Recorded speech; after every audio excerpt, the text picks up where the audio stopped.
Hey guys, welcome back to the channel. Yesterday I fired up my Daytona USA twin cabinet, original from 1994, and found the right side of the cabinet had no audio.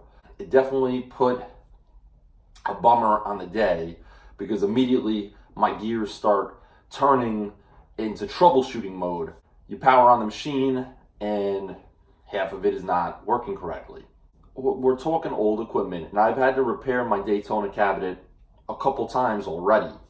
These things happen with older equipment. They break down, nothing lasts forever, and everything requires maintenance at one point or another. I'm gonna do a little video about trying to repair the audio, troubleshooting it, see what's going on. If we can narrow it down, hopefully it's something I can fix. Maybe the amplifier went bad, maybe a fuse is blown, maybe I'm not putting out the right voltage. We're gonna try and troubleshoot it and see if we can get this thing back into operation. We're gonna head down to my basement and we'll take it from there. All right, see you in a few. This is my Daytona USA twin cabinet. Daytona USA, it stands the test of time. It's an ultimate classic. I got this machine back in 2011.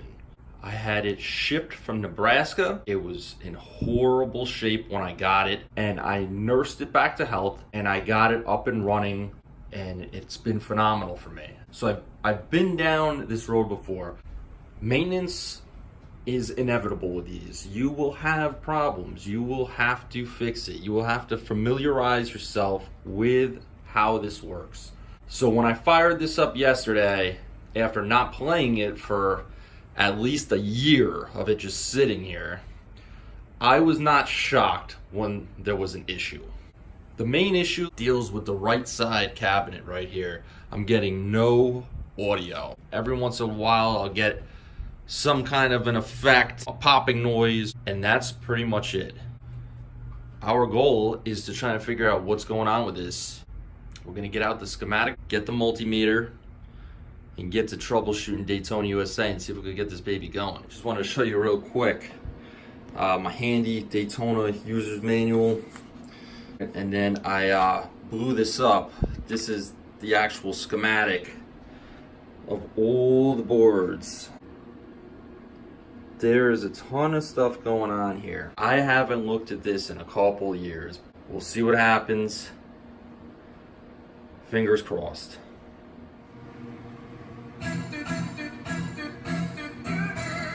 Alright guys, Daytona's fired up. Now you may hear it, but this is only coming out of the left side, alright? We have nothing coming out of the right. Let's go into the master volume control, which is in the coin box. I'm gonna open this up. Now if you look in here, you'll see two knobs on the left there, and that's your volume control. So let's get in there. So that's for the left. Here's the right. Now you can hear the crackling of the speakers, some kind of a popping noise if I put it all the way up. And that's it. Let's start it up and see if we get anything. Please select a resource.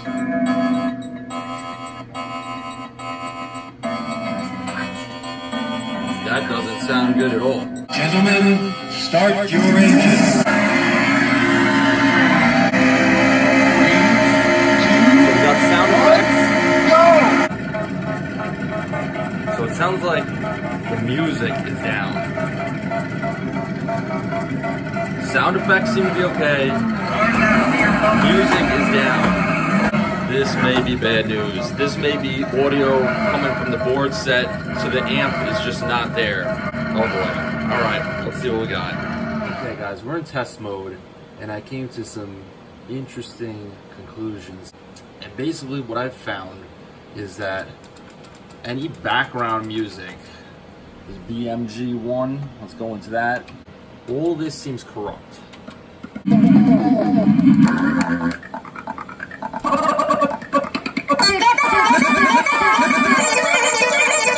Let's go away. That's the main theme song. All we're getting is like clicking. clicks or scratchy sound. Now that goes for background music too. Also, I'll show you real quick. Let's just hit something.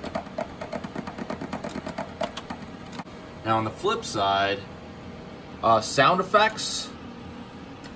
Sound effects 1, sound effects 2, voices, name, result, all of these are fine. So here comes some sound effects.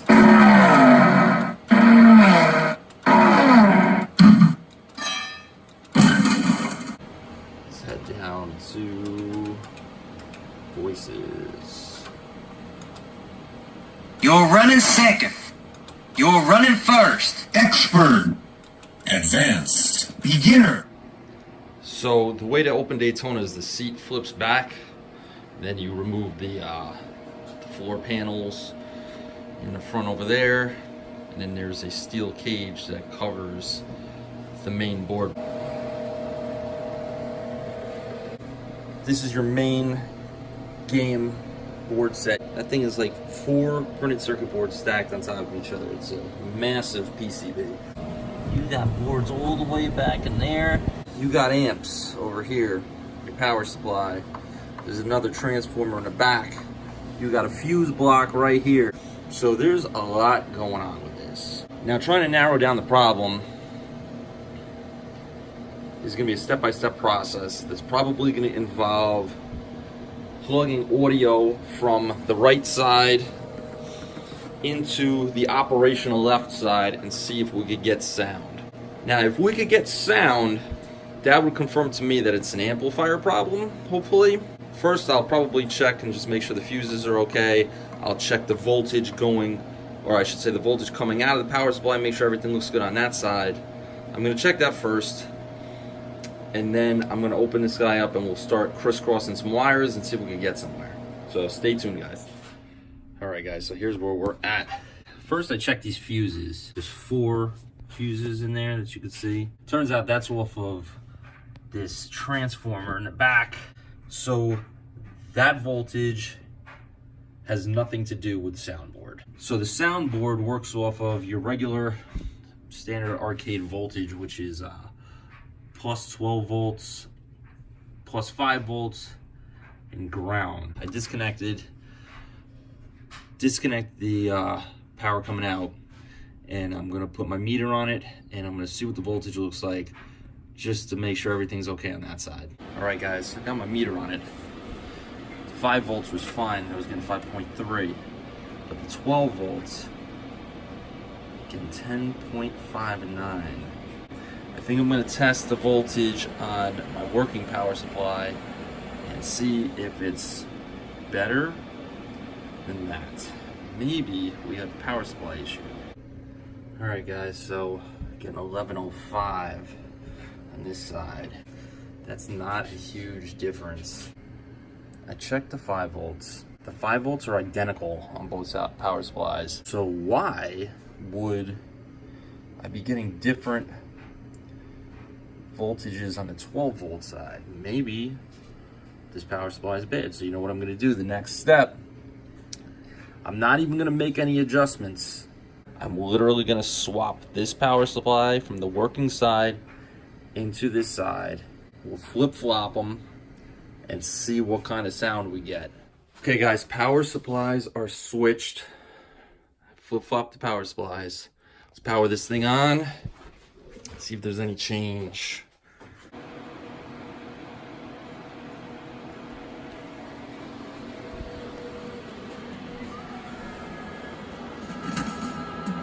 Nope.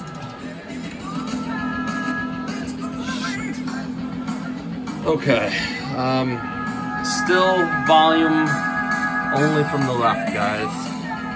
Not the power supply. Unfortunately, that would have been best case scenario. Nothing. Just that clicking noise again. Okay.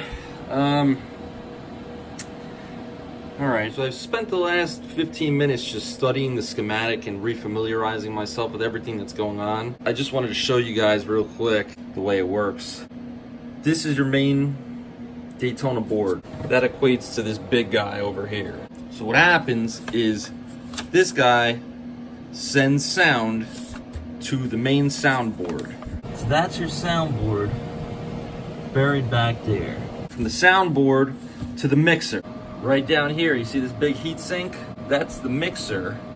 From the mixer to the amp, and that is your amplifier. The amp with the regulator.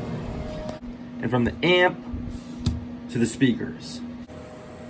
Here, and back over here, and your main speakers, which are on either side. Since it's almost impossible to get back to that soundboard, it's buried deep underneath where the pedals are. I think the point of attack is we're gonna take the connections coming from the soundboard, disconnect them from this mixer, and plug them into the mixer on the left side, which is working. I think that's where we're gonna start. If we can get music, it'll tell me that the soundboard is outputting audio properly, which at this point, I have a feeling it's not.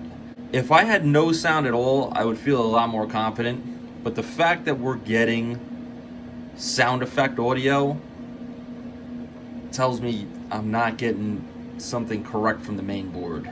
So I have the sound disconnected now. This comes off of the main soundboard to this mixer. The mixer then distributes it to the amp then distributes it to your speakers. So what we're gonna do is we're gonna take this and we're gonna plug it in over here. Okay guys, so you can see that I have the coupler set up here. So we're gonna test 2 inputs at a time since I don't have a coupler that could do all 4. So we're gonna turn this on. I got it plugged in over here. And let's hope that nothing smokes, and we'll see if we get a little bit of audio. Then, fingers crossed, we'll turn it off and we'll try the other 2 and we'll see what we got. There it is.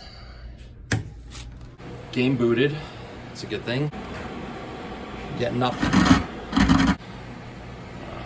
Get no audio on the left. It's disappointing. So that sucks. Damn. Alright, I'm gonna let this time out, guys. I'll be back. So we just hooked up the other 2 inputs over to here. And now on those 2, I'm getting that same clicking noise. So unfortunately, that tells me the issue is coming from the soundboard deep back in there. So it's either the soundboard or corrupt sound coming from the main circuit board. I may be wrong. I am going to contact Ken over at iRepair Sega. He has bailed me out before. I have had to send him boards to get service before. I'm going to ask him his opinion, and we'll do a follow-up video. We'll do a part 2.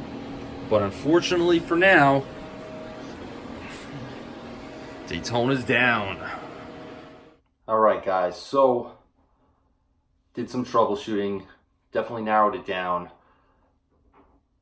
More likely than not, I think it's the main board set. There's probably a background music chip, or maybe one of the boards themselves is dedicated to music, background music, that's corrupt.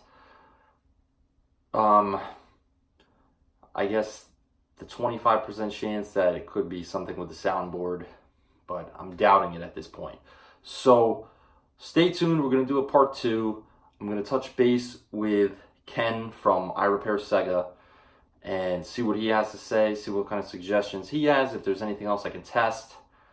But more likely than not, one board or the other is going to have to be either repaired or replaced. So thank you guys again for watching. Please like, subscribe, comment. Let me know what you guys think. Does anybody out there have a Daytona? Am I the only one who has a Daytona in their basement? Let me know, and talk to you soon. Thanks, guys.